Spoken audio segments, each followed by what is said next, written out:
These are the apples from my allotment. These are cooking apples. Now is beginning of September. I harvest them. They're really perfect now for cooking, especially crumble. So what we're going to make today out of these, we're going to do some apple crumble. So you need to select, I've selected about 10 apples. So these are my apples, which I peeled. I hold them out, and now they're just in water, all washed. I'm going to cut them up into slices like this until I cover bottom of my dish. My crumble dish is really large, but then I'm making crumble for about 10 people. So I finished cutting the apples. I put them in my dish. It's quite full, as you can see. It's to the top. As the beauty of the cooking apples is, when you cook them, it will fall apart into sort of like a mush, and it will settle down, so you need to put a bit more. I'm going to sprinkle it with some sugar, some cinnamon. I put about 2 cloves in there,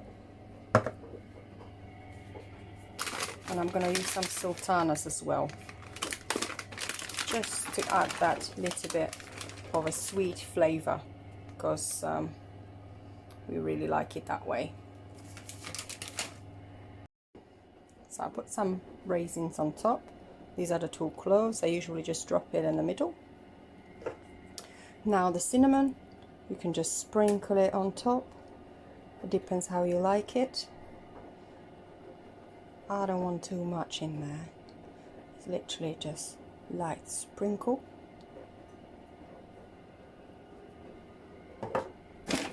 And sugar. We like it quite sweet, so I put, well, I tend to kind of sprinkle it all over.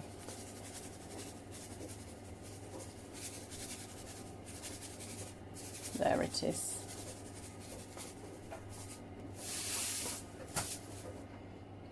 All right. You've got all the ingredients for the fruit in there now.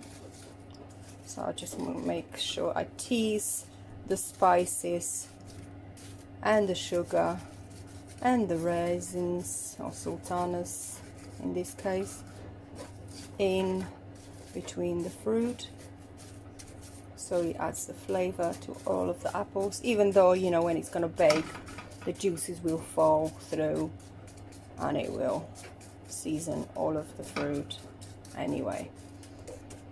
So I think now we're going to move on to crumble topping. So this is my crumble topping. I've used butter, 125 grams of butter. I've used 125 grams of sugar, as you can see, it's all on the bottom, and flour. I've used 150 grams of flour, just plain flour, and then 100 grams of oats. I do like the crumble topping with a bit of oats in it. Sometimes when I have it, I add sunflower seeds into it as well, or crushed walnuts, or sometimes I add extra cinnamon into it, but in this case, this is it.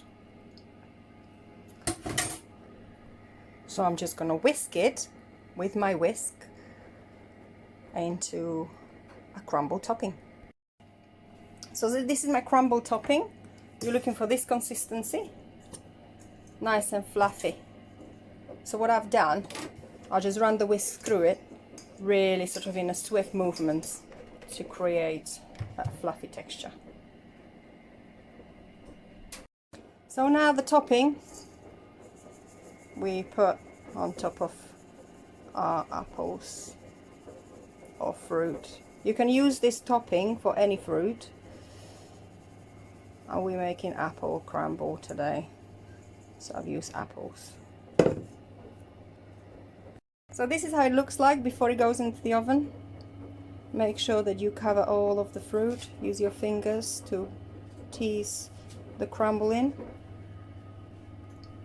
Okay, all ready. So oven 180 degrees Celsius, and let's say leave it there for about half an hour and then check it. So it's been half an hour in the oven. So how are we going to check whether it's done? Even though you can see the browning already happening, but the apples in the middle might not be fully cooked. So we can get a fork, we put it in, and if it goes nice and easy, the apples are cooked. At the moment, I still feel some resistance in there. So I'm going to put it in the oven for about 10 more minutes. Okay. So after about 45 minutes in the oven on 180 degrees, crumble is ready, and we can check that the fork is easily going in and you can hear the air escaping. So apples are fully cooked. Yeah. So I'm gonna serve it with lovely custard. Enjoy!